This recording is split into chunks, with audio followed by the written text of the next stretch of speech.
Okay, Council, we'll call this meeting to order.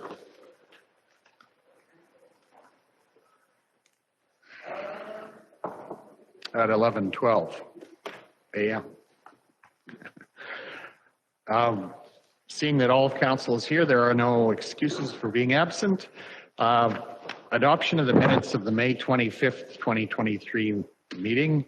Are there any errors or omissions, or a motion to approve the minutes as presented? Adina, please. I'll make that motion to adopt the minutes. To adopt the minutes as presented. All in favor, please indicate. That's carried. Thank you. Call for post agenda items. Are there any post agenda items that we need to add to the agenda that have not been? I think we're good. Okay, just so a motion to approve the agenda. Amanda, please. I'll make that motion to approve the agenda. Thank you. All in favor, please indicate. That is carried. Thank you. Question period or notices of motion. Are there any questions from the public, or Todd, do you have anything? We have no questions currently. Okay, thank you.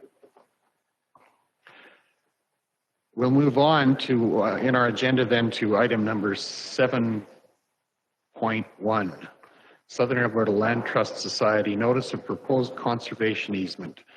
Maria, please. Thank you. Notice was received from the Southern Alberta Land Trust Society of a conservation easement proposed, I should put the map up, for lands,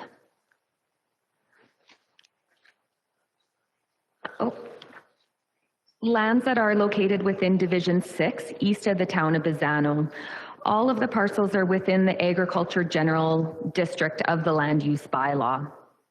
The purpose of the conservation easement is to protect, conserve, and enhance the environment, including, without limitation, the biological diversity, the natural, scenic, and aesthetic and ranching values of the property, and other similar purposes.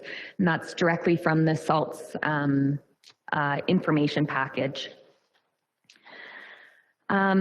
The conservation easement is a legal agreement negotiated between the landowner and the trust society. There are several uses that would be restricted on the lands, including subdivision, construction of buildings, or roads or trails, and any fencing more than a 4-strand barbed wire fence in cultivation, as well as another long list of things that would not be able to happen on the lands. SALT is requesting that the county waive the required 60-day waiting period required prior to registration at land titles.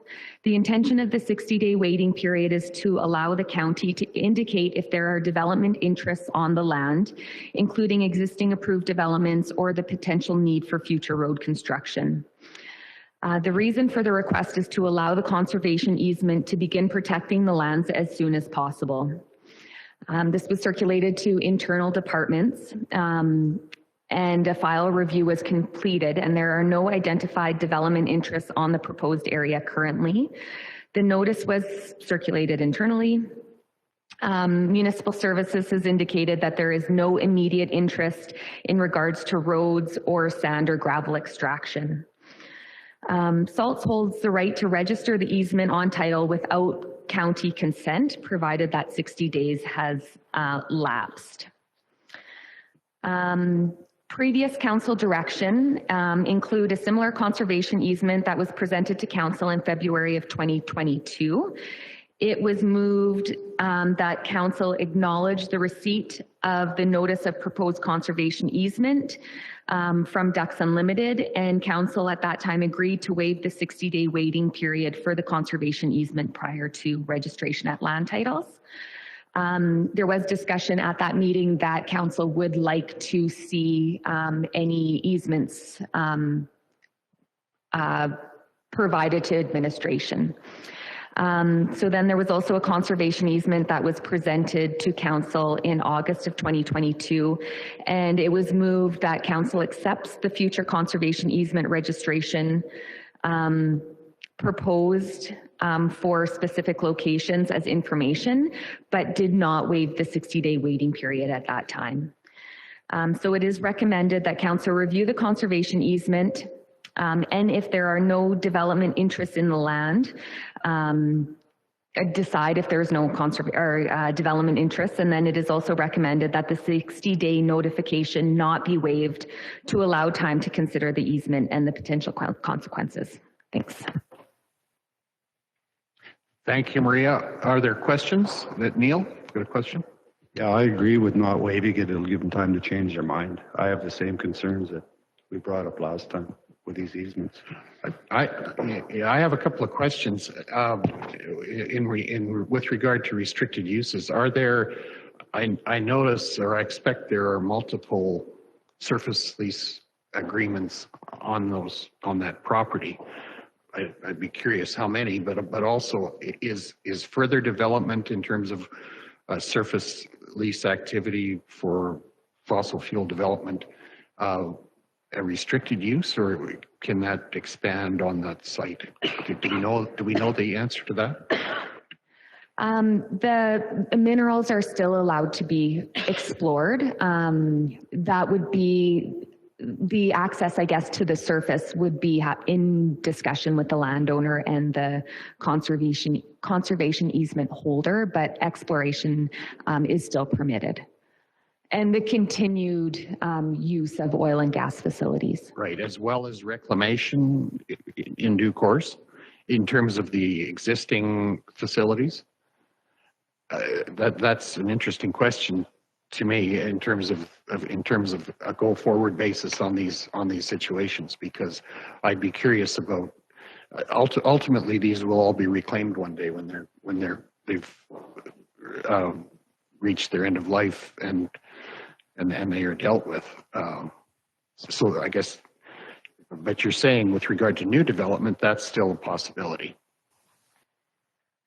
That's correct. And unfortunately, I don't know what the requirements are as far as reclamation.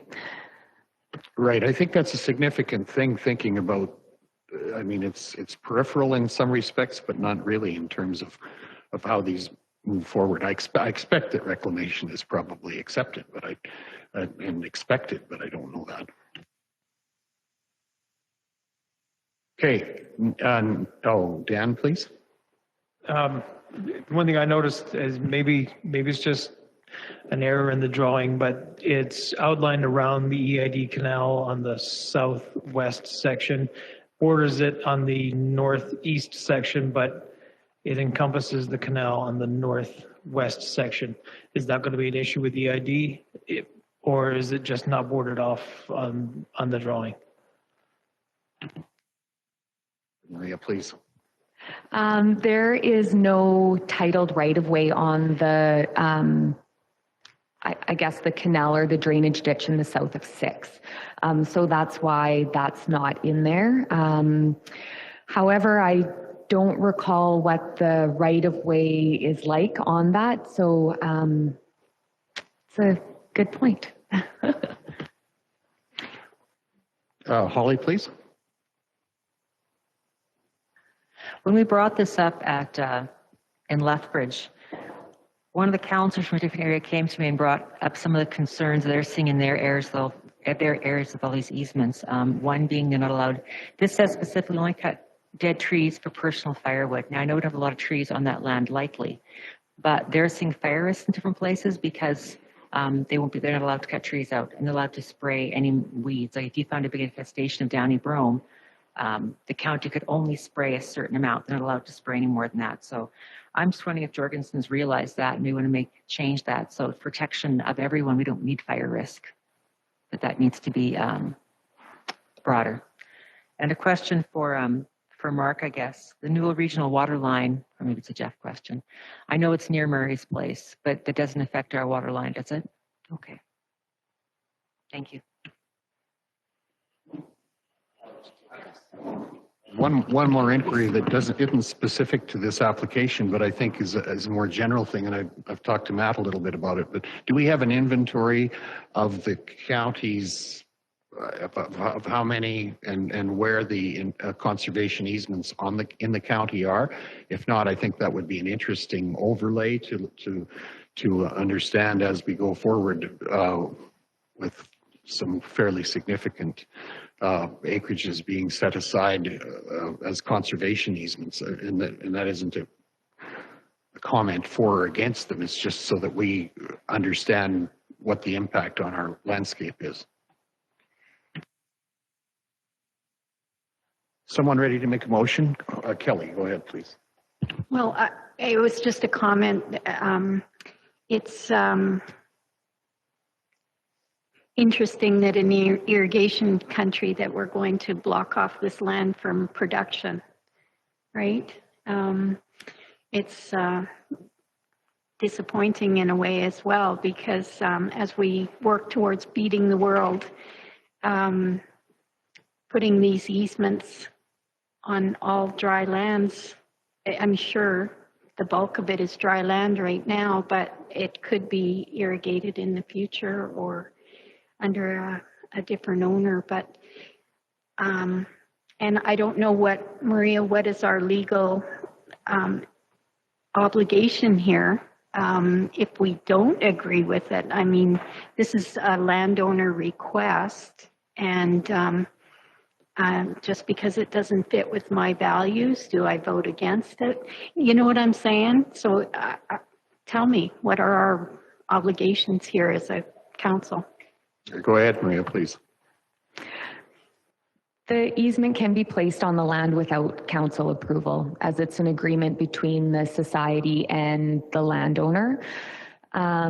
This easement can be removed from the title in agreement with the society and the landowner in the future. Also, the minister responsible at that time can decide to erase the easement if it is in the public is at the time.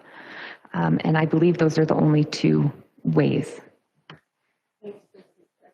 Right, thanks, Maria. And I don't think we have an assessment of the irrigability of that land necessarily within the Irrigation Act or anything like that. That's for this matter at this point, not something that has been brought forward with relevance. Is that right? But no, I think that's an interesting concept, though. In an irrigation area, that's a concern. Okay. Go ahead, Kelly, please. I was just going to make the motion to approve as option. To take as information, basically. To take it as information, thank you. Without waiving the 60, without waiving the 60-day waiting period. Yeah, we'll abide by our bylaws on that. Dan, thank you, Kelly. We have a motion. Those concerns that we addressed with the irrigation and the reclaiming, is there any way of addressing that in our motion, or trying to see that those things get taken care of? How can we move forward with that? Or do we just hope they take care of it? Matt, do you have a comment? The recommended motion included sending along a copy of our resolution, a communication back to SALTS, the Land Trust Society. I think you're going to see more of these coming. Councillor Chrisman had shared a news story that the Nature Conservancy of Canada is looking to raise $1.5 billion to lock up more native grasslands. So from staff's point of view, we're still looking at developing our established procedures for what do we do with these when they come in, recognizing the existing limitations that we're met with. It doesn't really matter what council does today, except in terms of that waiting period. That's the only impact you potentially have. We've got the active resolution where we're requesting the province to open up the legislation and look at conservation easements to get an expiration date in there. And it's almost like the same conversation we're having on renewable energy advocacy. The legislation should give a nod to municipal development plans, municipal interests. So If we want to further the conversation on irrigable acres or potential irrigable acres down the road, that could definitely come up when we're hopefully having conversations with the province about changing the legislation. Just further to that, I know that in discussions with Paul McLaughlin, not relative to this particular situation, but generally with the motion that or the resolution that has been passed at RMA to review these, that is active in terms of RMA moving forward on that. So I think it's a timely discussion that needs to be had. Sorry, Amanda, you had a question or comment. Maria, this is probably for you. Have they ever changed any conservation easements in the county of Newell in the past? Go ahead. Not that I'm aware of. Okay, thank you. We're ready for the question, Neil, go ahead. Is the motion that we grant them the 60 days or we don't? The motion is that we take this as information, but do not waive the 60-day waiting. Do not waive. We do not waive Okay, the 60-day thank you. waiting. And really, there is no action in terms of that. That is the only decision for us relative to this at this point, right? Ready for the motion? All in favor, please indicate. That's carried. Thank you. And relative to these issues, I'm going to suggest that together with the staff, we've had a number of probably more than one organization that would be interested to come talk to us about conservation easements and their impact and help us gain some broader information with regard to these. And if council is amenable to it, we can discuss it at another time, but that we look for an opportunity to expose ourselves or hear from people who are involved in these from the conservation easement side. So, and I think Matt's comment relative to the news announcement about a lot of money coming into this arena is well worth our educating ourselves about this as much as we can. So with that, we'll move on. Thank you. Maria, you've got it. I was just going to mention, if there are specific things in the easement or specific concerns that council has, maybe one way to affect some change or to start a discussion is to talk directly with the landowner and send the landowner a letter with some things maybe that council would like them to consider. Just an option. Okay, thank you, Maria. Appreciate that. Thanks for your input here. With that, we'll move on. I see Cole has just arrived. Are you ready to talk to us about NRCS? Which item is that? 8.1, please. Welcome, Cole.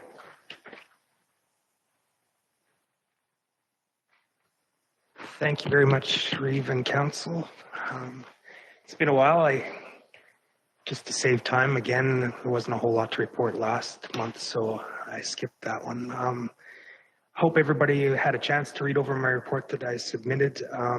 Here again, everything's humming along as expected and really well. So I'll just kind of touch on some of the points that I have in my report. We had Hydro Surveys, that's the name of the company. They came out and did a wastewater lagoon sludge survey at the lagoon in Tilly for the wastewater treatment. So that is the first step in determining the condition of the solids that are in the lagoon at Tilly.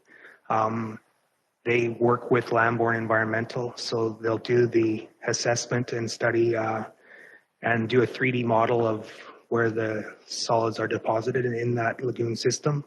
And then Lambourne will come in using that report and clean it out so that it is back to the way it was designed to operate.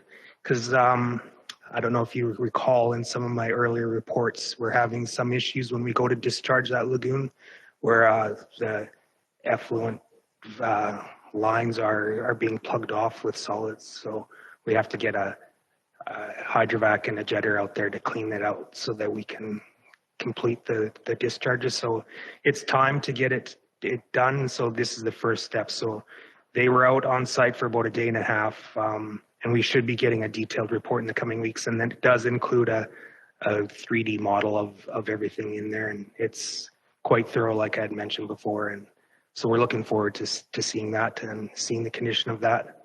And then we've also kind of internally done a list of the lagoons that we'll be looking at out of the 4 that the county operates, put them on the list for when we'll be doing the same thing for the other 3. Yeah, so that's an update on the Tilly Lagoon. First step for the cleaning it out has been completed. The rural water project, I'm sorry, I'll go back to the Hamlet distribution and wastewater systems. Currently, today, I think we'll be finishing up with flushing the distribution systems in Lake Newell Resort and Tilly. Those are the only 2 hamlets that have fire hydrant, fire suppression systems that we can use to flush out the distribution system. So I'm hoping by 4 o'clock today that Tilly will be done, and yesterday Lake Newell Resort was completed, so that'll be finished. Usually we work in conjunction with Stuart and his department if he has to do any hydrant testing while we're using them. But when we phoned him this week, he let us know that he only has to do that. He doesn't have to do that every year, so he wasn't involved in this go round. But we do make sure that we talk to him to make it a little more economical for if both of us have to operate at the same time, so we're not wasting water twice kind of thing, flushing it. So Thanks, Cole. yes, lift station work as well. Every spring and fall we flush and clean out all the lift stations, so that's been completed for the spring of 2023 already. Just kind of reading some of my notes here that just kind of popped up in a meeting this morning. We are also working with Brooks Asphalt contractor we have a project that's been approved for budget to install some more sampling hydrants or sampling stations in some of the hamlets. So what this allows us to do is currently where some of these sampling stations aren't installed is we have to go to businesses and use their actual taps inside their businesses during working hours so that we can procure a sample to send off to the provincial lab as part of compliance. It's sometimes a little hard to do because you're limited, especially in smaller hamlets, to have access to a reliable source to get a sample from.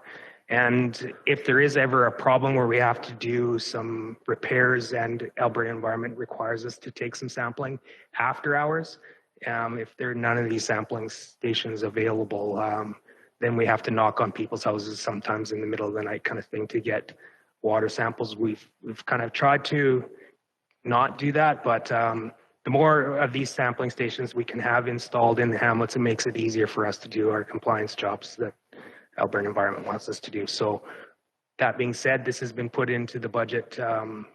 We have some of these already installed in Lake Newell Resort and have been for a few years. So we're just working through the rest of the hamlets. So I believe we're installing 4 more this year, 2 in Rolling Hills and 2 in Patricia. So we've ordered the actual hardware for that. Now we're just looking at contractors to install them. So last time Brooks Asphalt did it in Lake Newell Resort, and we've reached out to them to give us pricing on doing it this year for us in, like I said, Rolling Hills and Patricia. So that's the process we're in with that. Okay, thank you. Yes. Rural water project, again, phase 2 process is steady. Our operations manager goes out and meets with them on a regular basis when they're dealing with tie-ins and some construction issues that we deem that we should kind of go out and make sure that just to see how things are going along. And I've mentioned before, and I've put it in my report before, we're really happy with this contractor and how they operate and the job that they're doing. So far, so good. So no issues to report there. Good to hear. Could you just update us again, which you probably have in the past too, where you've completed already and what the order of consecutive order of in terms of districts where you're going to be working on the upgrade, or is that a Jeff question? That's more of a Jeff question. Okay. Yeah, we can defer. Yeah, Okay. thanks. Yeah, no problem. No. And the last thing, and last time I was here, Matt had mentioned or asked me how our assessment project for Lake Newell Resorts lift station that we had hired MPE to do their engineering assessment, how it was coming along. Basically, we had a draft completed, and after we sat down and talked with staff, with NRSC and the county, we decided to kind of expand that scope a little bit and kind of look at the collection point across the street from the lift station, where basically the end point of the wastewater collection system is in the manhole there. There was a pump that we kind of noticed that was in there in some of our cleaning and flushing in years past. So we wanted to see exactly what that was all entailed and what kind of condition it was in and what the function of that was. And it wasn't included in the initial assessment report. So since that time, I've reached out to MP and let them know that we wanted to do that. NRSC ourselves, my staff has gone out there. We went down into this manhole, which is quite a deep one. It's about 25 feet deep. Sent personnel down there to take pictures and assess what everything was down there. Had it cleaned out with a hydrovac and everything first all. And then we also decided that we should have the crossover line that goes from that last manhole over to the lift station, have it cleaned out. So we had that jetted, had it cleaned, and we had it cameraed. And then we also looked at the pump that was down there and to decide what condition it was in and what function it served. Long story short, it wasn't operating. The electrical lines were severed. The float valves, floats on it were severed as well. So it hadn't been operating for years. So what we're going to do is we're going to reach out to MP, give them all that information, and they're going to add that to the report. And hopefully we'll have a finalized non-draft report for the assessment for the lift station coming up relatively soon. Okay, that's the extent of my report. And if there's any questions, I'll be more than happy to answer them. Great, thanks, Cole. Are there any questions? Seeing none, thanks for coming in today. You're welcome.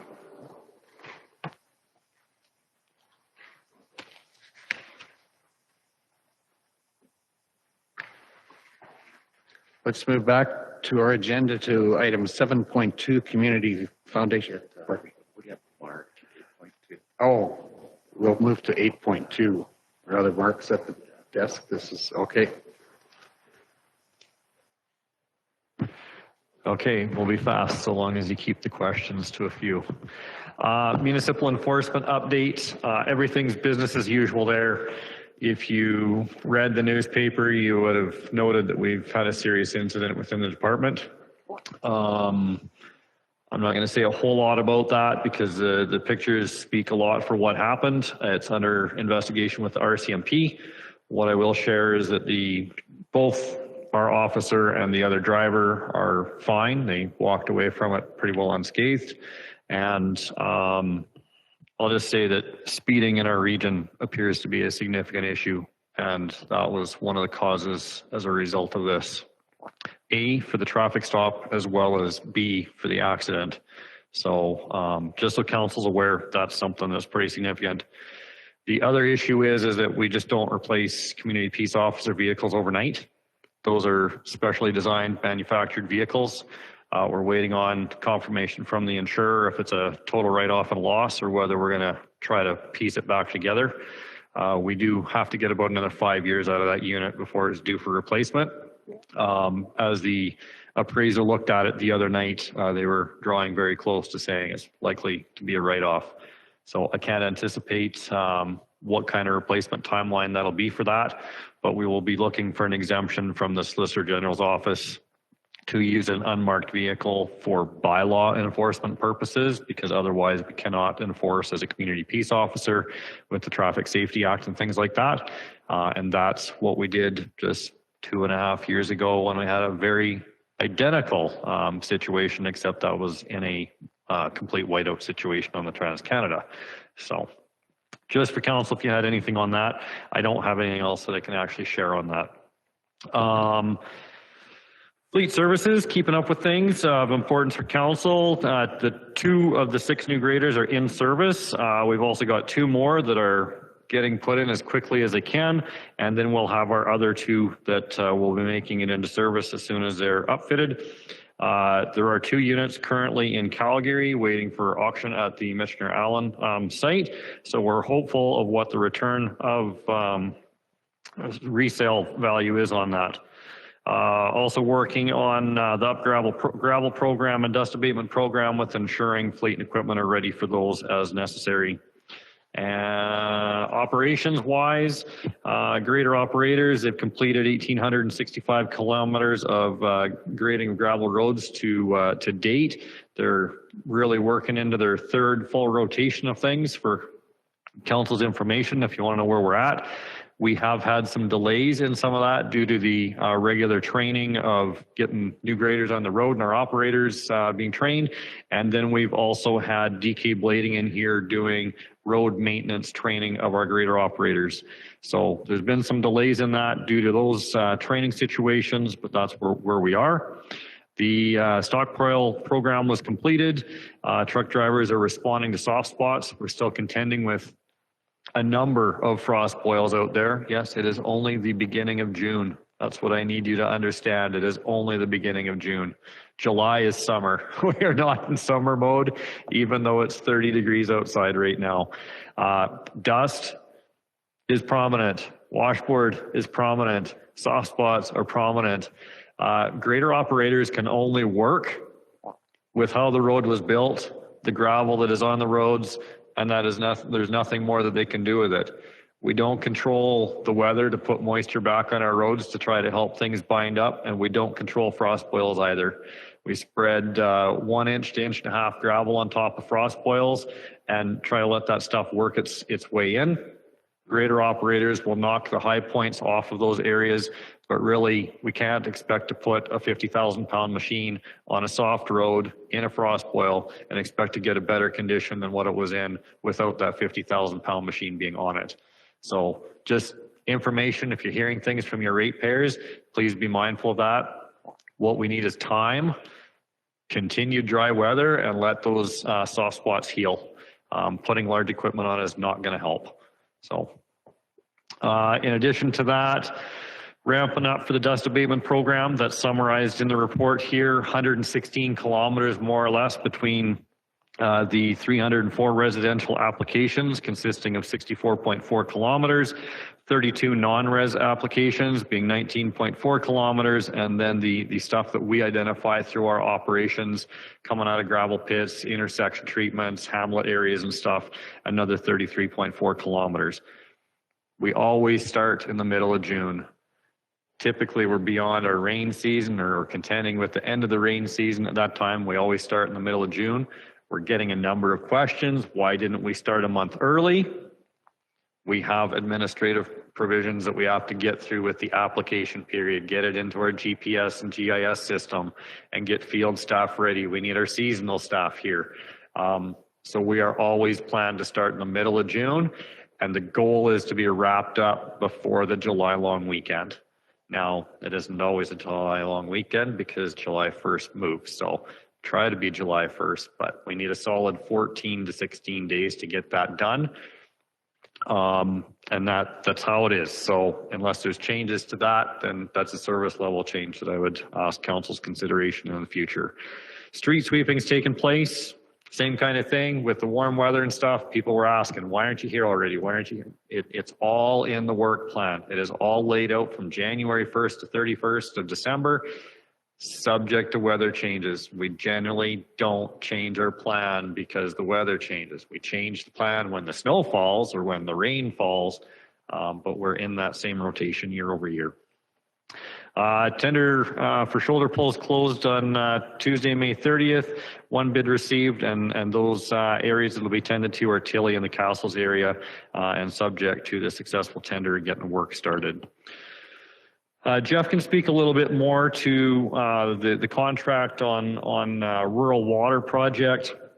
Got the summary in there. Strongly encourage council, if you got those questions, pay attention to the website. That's where things are posted and updated for timelines and whatnot. Steveville Gravel Crush was also awarded at the council May 11th meeting, and it has commenced. Dealing with good progress there, and reclamation on site as well. What else we got here? Kinbrook Connection Pathway, getting the contract document signed and getting work planned. Sounds as though the contract will be able to start towards the end of July on that, with emphasis being on Kinbrook to Bantry Bay for the 2023 construction season. Last part of this, the municipal load report from road data. This is the one that kind of tells you what all activities kind of going on, or the level of activity in our region. You can see we are again in another period of being below last year's levels. So the year-end forecast is a reduction of about 13% of activity from previous year. So if there are any questions, I will gladly do my best to answer. Thanks, Mark. Are there any questions? Council. Holly, please. Why not? When the bylaw officers are doing all the patrols for the EID, what's that taking away from them doing otherwise?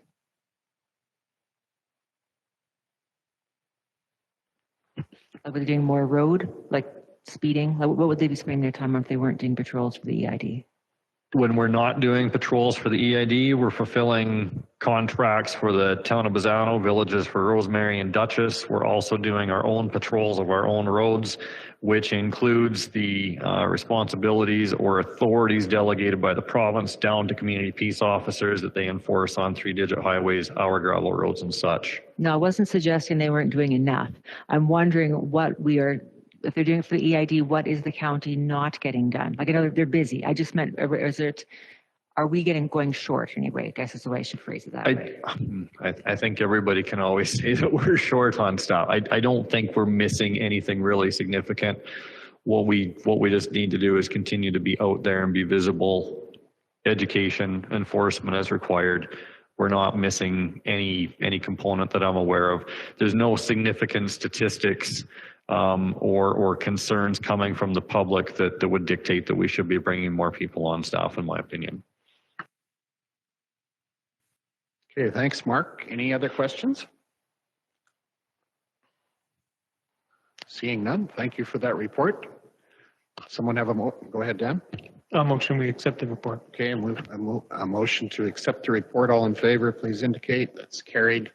Thank you. With that, we will move to item 7.1. Lane, please. Good morning.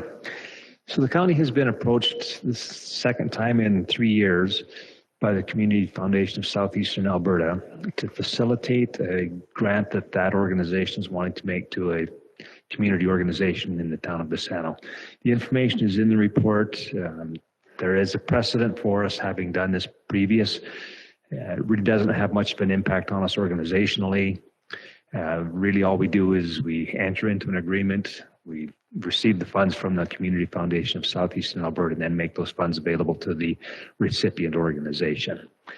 It's really to facilitate the flow through of funds that have to be made available for charitable purposes, and the recipient organization doesn't fully qualify as a charitable organization.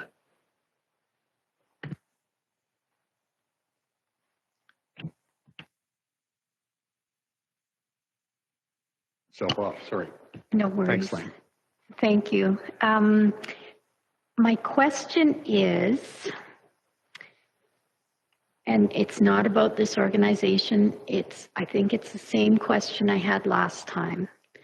If the organization chose to spend their money on something else other than the application, does that put the County of Newell financially on the hook? And I think I asked the question much clearer this time than I did last time. Okay, thank you. Lane? The responsibility that we have is to make sure that they are using the funds for the approved purpose. And we require them to submit a statement at the end of the project saying that the funds have been used in accordance with the grant agreement. Okay, thank you for that clarity.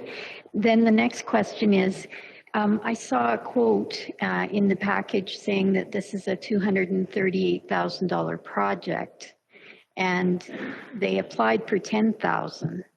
So do they have a timeline to use these funds? I didn't see that anywhere. Can you help me with that? I'm not aware of the full scope of the project. We were contacted by the Community Foundation, not by the Bassano Elks. So I don't know all the details. I just know that the foundation is approved. It's $8,000 that they have approved. The assumption is that the organization that's receiving the funds has other sources that they are also going to be obtaining funds from. Sorry, I don't have any other details on that. But do we hold the funds then until they submit receipts? Okay, I will make a motion to approve this recommendation. Thank you. Any further questions? Seeing none, all in favor of the motion to approve, please indicate that's carried. Thank you. Thank you. Thanks, Lane.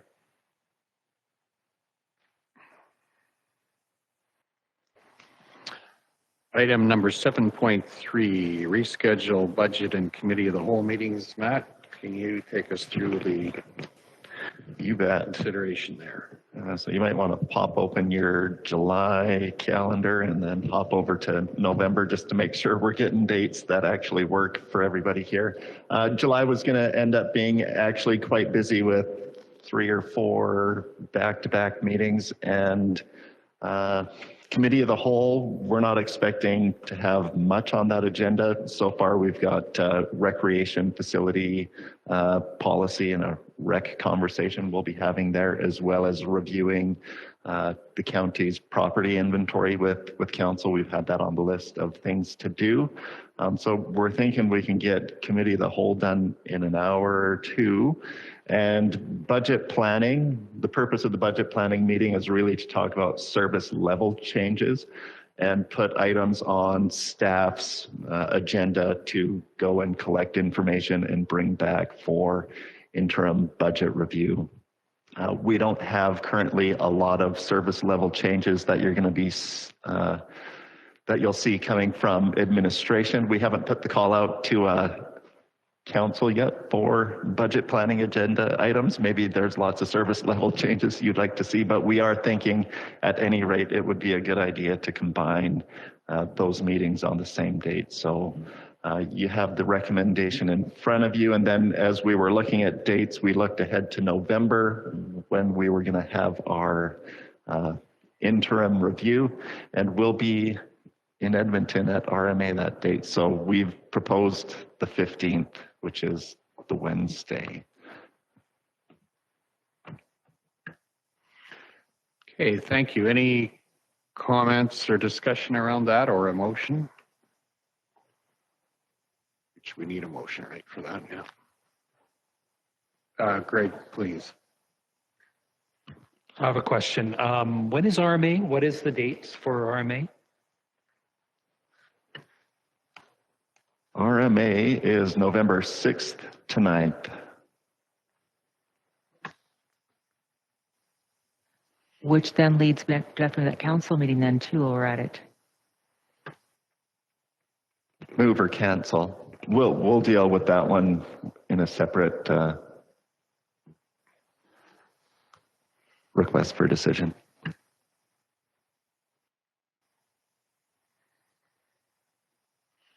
Okay, anybody have direction for us? Greg, please. I'll make the motion as recommended. Yeah, thank you. All in favor, please indicate. That's carried. Thanks, Greg. Thank you. So that puts our meetings on July the 17th and November the 15th, correct? Yeah.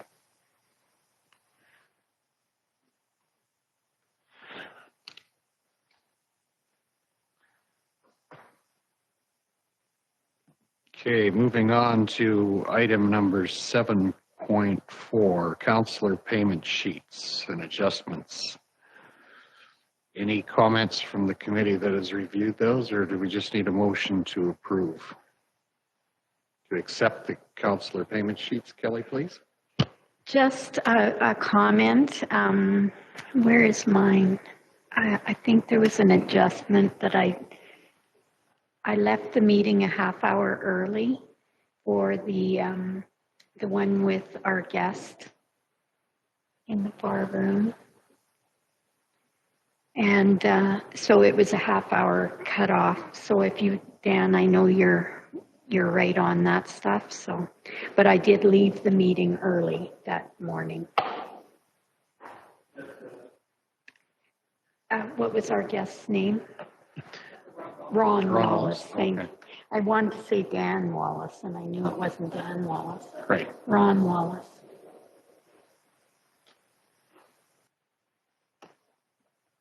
Comment or question? Well, I thought we had handled that because I knew you had left early. So. Oh, but so maybe these got changed since I prepared for the meeting then. Compensation, April. We'll double check Just it and take make it sure under that it's advisement. correct. Thank you. Okay. Any other questions or a motion to approve? Go ahead, Holly, please. I'll make a motion, we approve. Accept the councillor payment sheets as presented. All in favor, please indicate. That's carried. Thank you. Requests for functions of council. What do we, Holly, go ahead, please. Just looking in the minutes, because I wasn't here for the last meeting, it appeared that you approved all three of those, but Arnie, you're the only one who was appointed for Bow River. The rest were just left open, or what was that? I wasn't clear. Yep. Yeah, that's right. Yeah. Okay.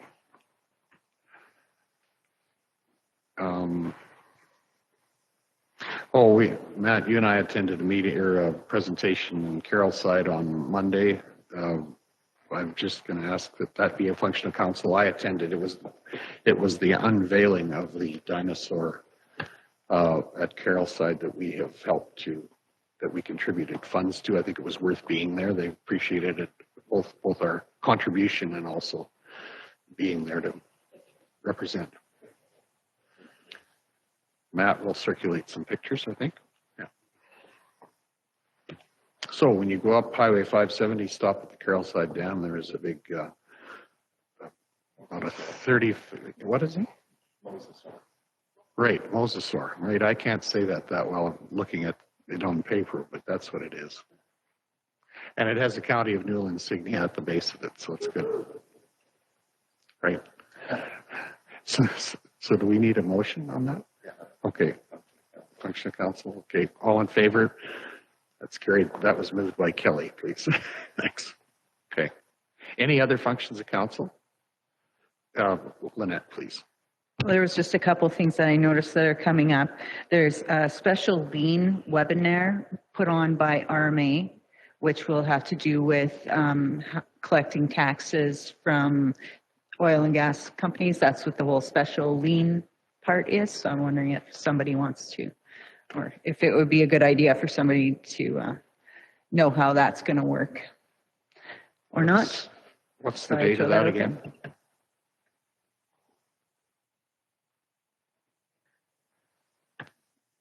No, what is the date? June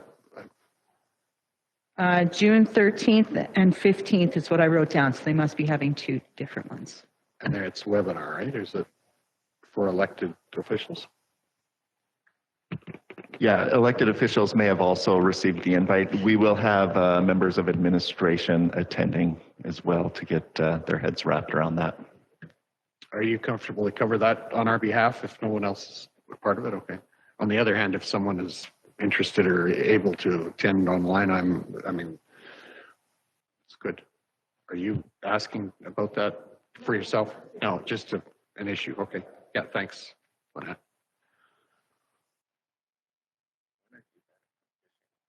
18th.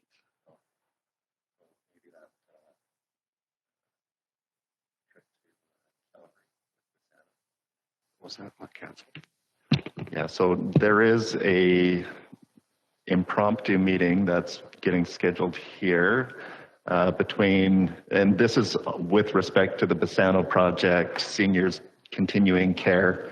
The CAO in Bassano has been working with John Brown Architect, has called together the Housing Foundation and is looking for attendance of the CAOs and the chairs from the county, town of Bassano, Newell Housing Foundation to meet with John Brown, and I'm trying to remember the Housing Foundation that they're partnering with. But there's Stafford Foundation. Yeah, thank you. The government recently released a continuing care grant program, and the idea is there might be an opportunity to collaborate with John Brown and submit an application there. So this is really an exploratory meeting. Reeve Dirksen will be in happier places, I think, on the end of a fishing rod. So we're looking for a member of council to attend in Calgary. Matt, that didn't get changed? It got changed to the 16th, the Friday. Okay. Yeah, so from the Wednesday to Friday at 1:30. So a bit of a road trip. Kelly, go ahead. I would volunteer to attend in place. Sure. I have never been before, so it would be interesting to see. Yeah. And you'll be attending as well, Matt? So that's, okay. So motion to approve that as a function of council. I think that is an important one. Lynette? I'll make that motion that Kelly attends. Yeah, thank you. All in favor, please indicate. It's carried. Thank you. Anything else? Seeing none, we'll move ahead. Thank you.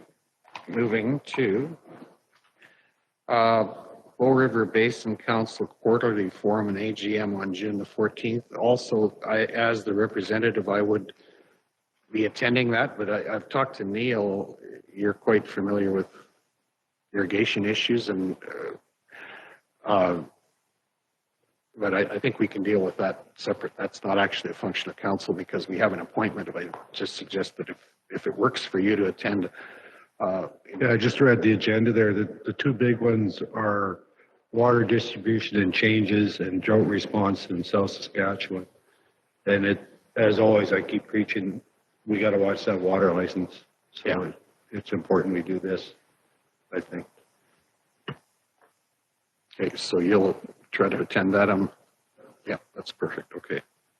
I don't think we need action on that. That's routine, right? He's going in your place. Yes, yeah, that's right. Yeah.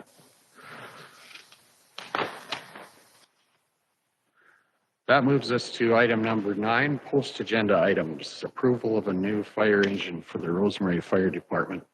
Stuart, welcome.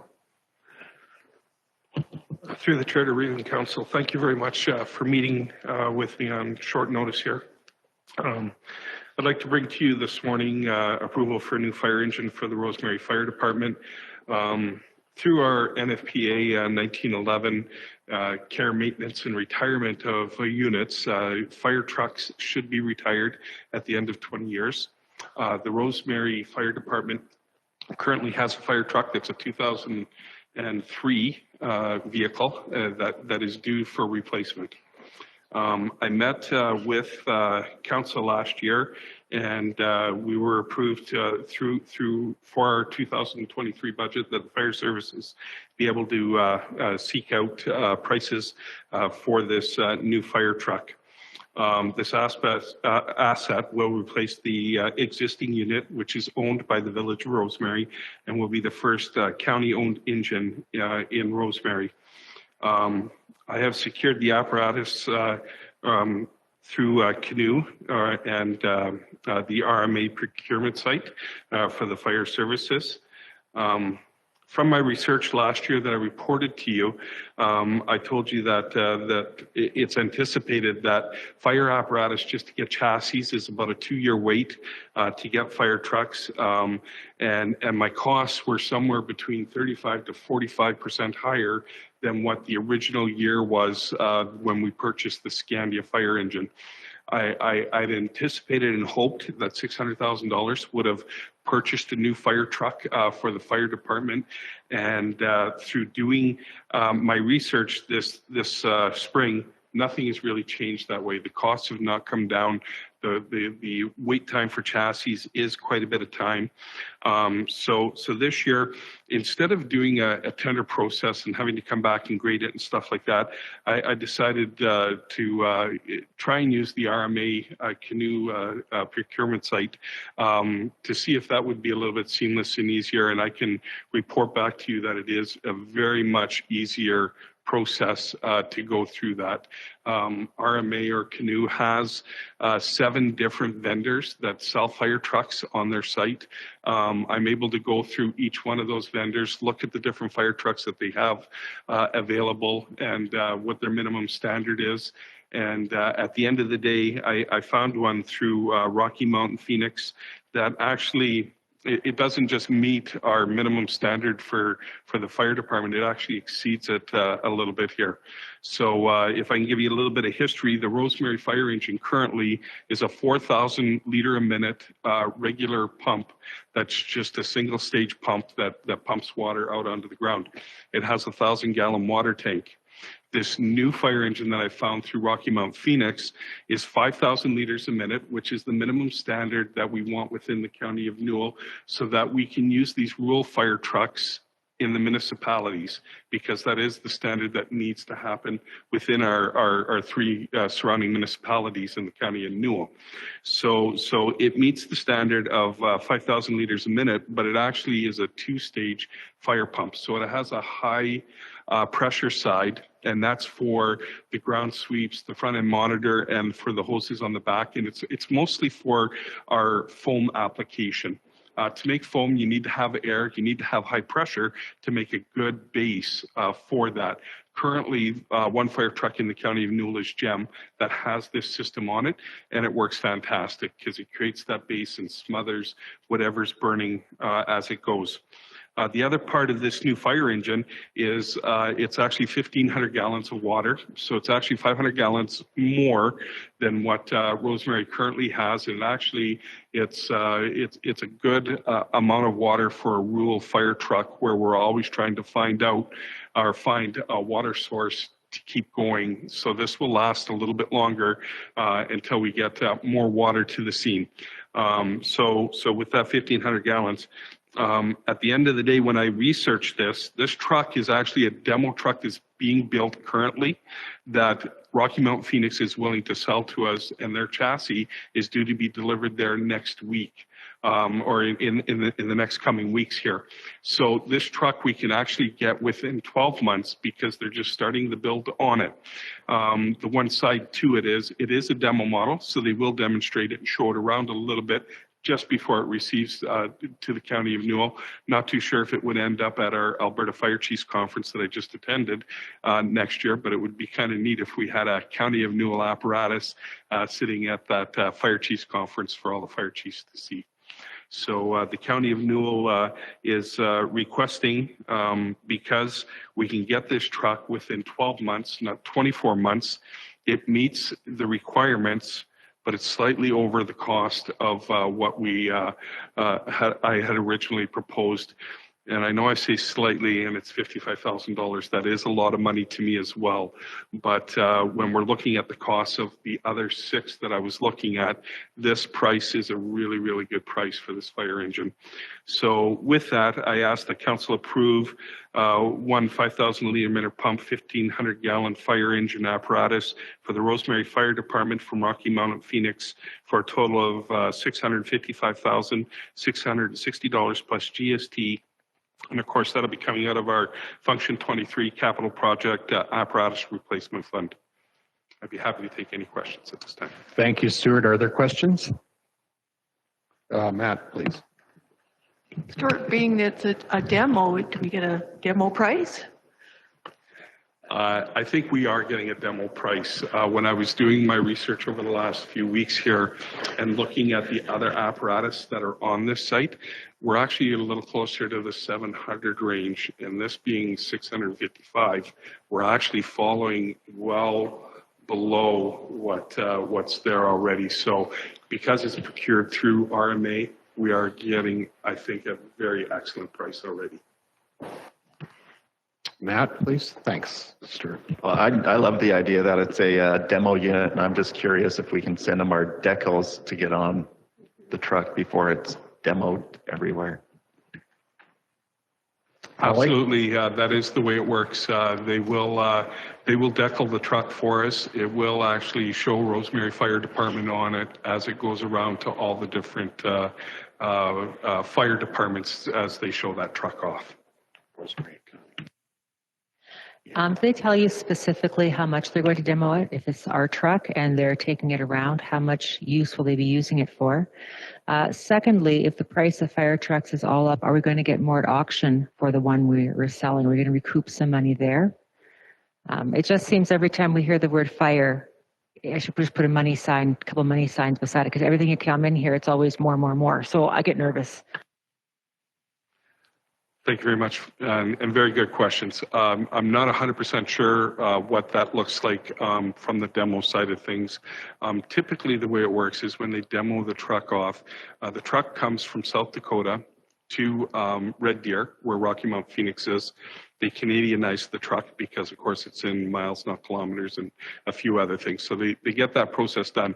And then what they do is they just basically kind of show it around the province a little bit right before it arrives at Rosemary for them to take control of that truck. So I don't have a good answer on what that kilometers looks like.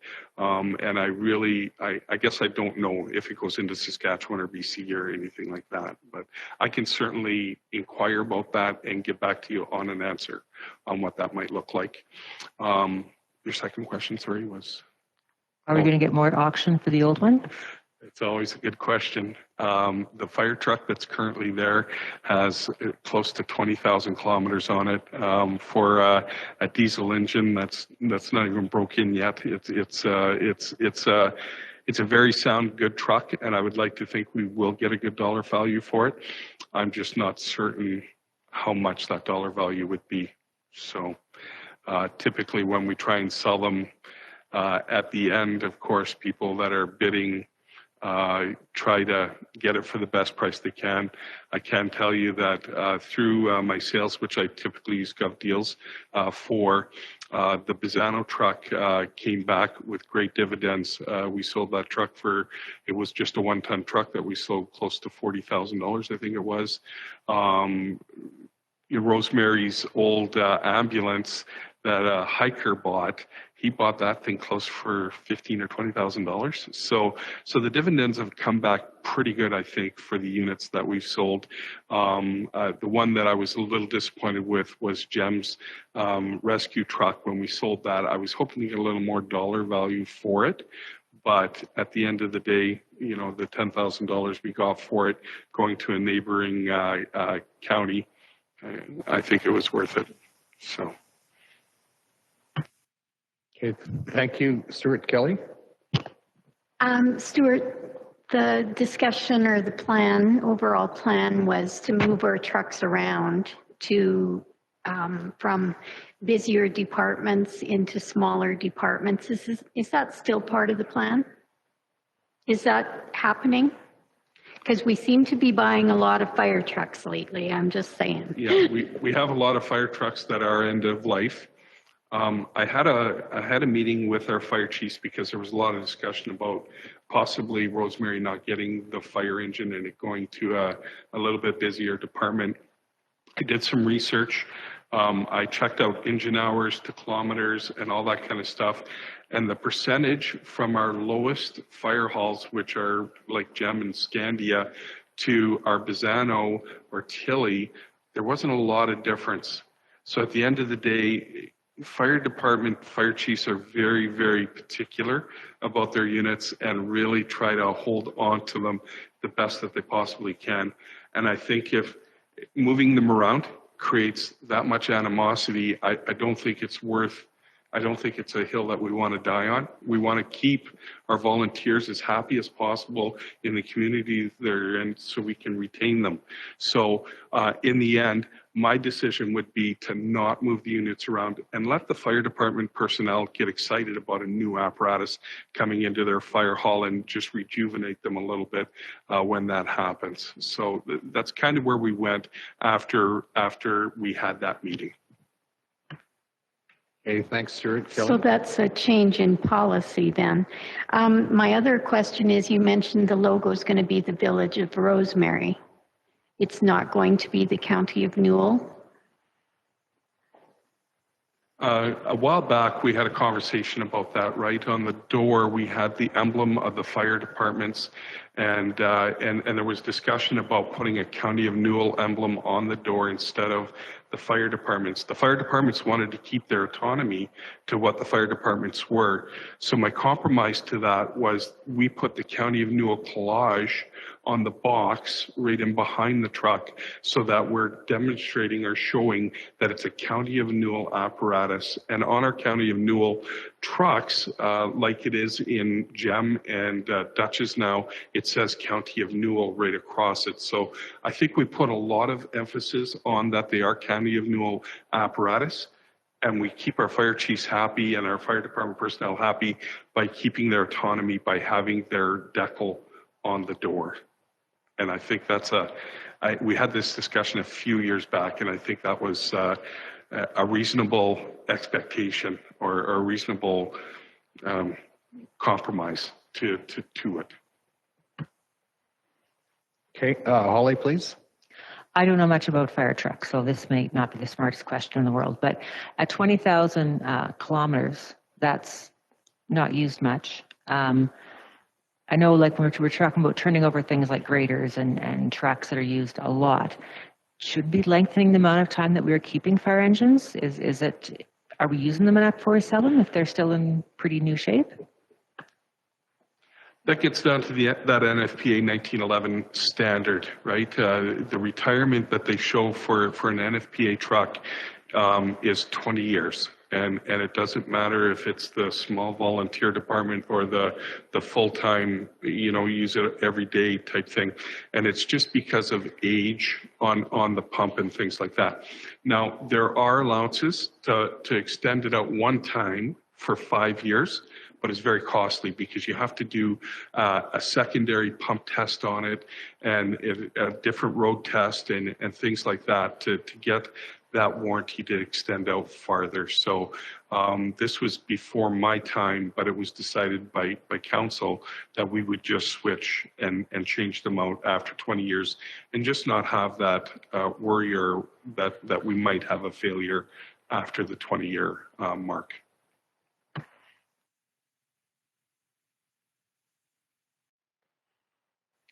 Two questions then. If they can do this recertification, I'd be curious what that actually costs and to be able to compare it to what a new truck costs. And the other question is, if this truck is bigger, holds more water, or do we have any concern that it's not going to be fitting in the fire hall if we keep going more? To answer that question, it's about $5,000 to extend out the warranty or the warranty on the truck or extend it for that additional 5 years. I'm told by AB Fire Tech, who does our annual pump testing on our trucks. So it's somewhere in that range of about $5,000 to get that test done. And again, I guess that would have to be something decided on the council level, whether we tend to do that or not. Typically, with our NFPA standards, our frontline trucks, we don't extend out. Our second line trucks, and I mean the only hall that has second line trucks now is Dutchess and Pisano. Those ones typically are the ones that get extended out a little farther. So that's to answer that question. And your second one was about bigger and everything. No, we've done the measurements. We've stated that the door is so high and the bay is only so long. Can we fit the fire truck in? And this fire truck is 10 feet high, is 33 feet long, and it's actually almost the exact same size as the fire truck that they have in place already. It's just it sits higher. It has more water, which could be another question asked to me when we're bouncing those big heavy trucks over the prairie. Is that a good thing to have all that extra water in there? The axle is a little bit different. It's beefier. It's designed for that 1,500 gallons, so it should be able to handle going over top of the prairie. Okay, thanks. Any other questions or direction for council or motion?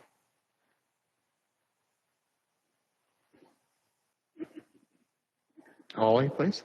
I guess for Matt, how long have we been replacing fire engines every 20 years? How long has that been going on?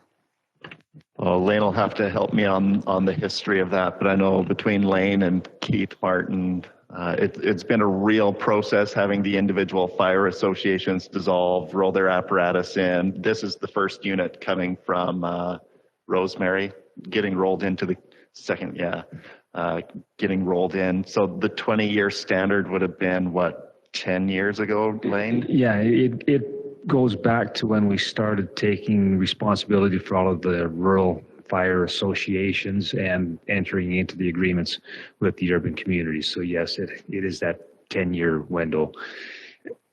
The biggest driver for the decision is that it affects insurance rates that homeowners pay. If we have trucks that are beyond that 20-year lifespan, the truck performs well, there's lots of life left in it, but the insurance industry does not recognize it as a functioning unit when it comes to the rating that they provide for the residents of the county. And that's the driver for that decision. And is that an active discussion with insurance companies in the region? It's nationwide. That standard applies. And the county is just one small geographic area that they're looking at. The rating for the insurance industry is based on events, records throughout the country. Basically, a policy direction, they would look at our county with regard to a policy. With regard to that, I would expect, to maintain equipment to a certain level. Is that what you're saying? Well, the decision was made by the previous council that we were going to maintain it at that 20-year turnover. Yeah. Okay. Direction, anybody have a? Oh, Dan, please. Yeah, I'd motion that we approve the fire truck on option number 1. Based on the recommendation? Yeah. Okay, any further discussion? All in favor, please indicate. Opposed? Okay, that's carried. Thank you. Okay, thanks, Stuart. Okay. Yes, it's lunchtime. I think all that's left on our agenda is in camera, so we'll do that when we reconvene after lunch. Okay. Thank you.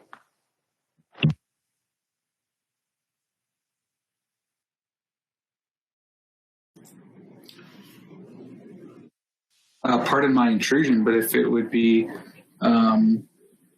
favorable, could we make the motion that in camera starts after lunch and then the people watching don't have to worry about coming back and I can shut the live stream off? Thanks, Todd. Okay, is there a motion that we move in camera after lunch? Lynette, please. All in favor, please indicate. That's carried.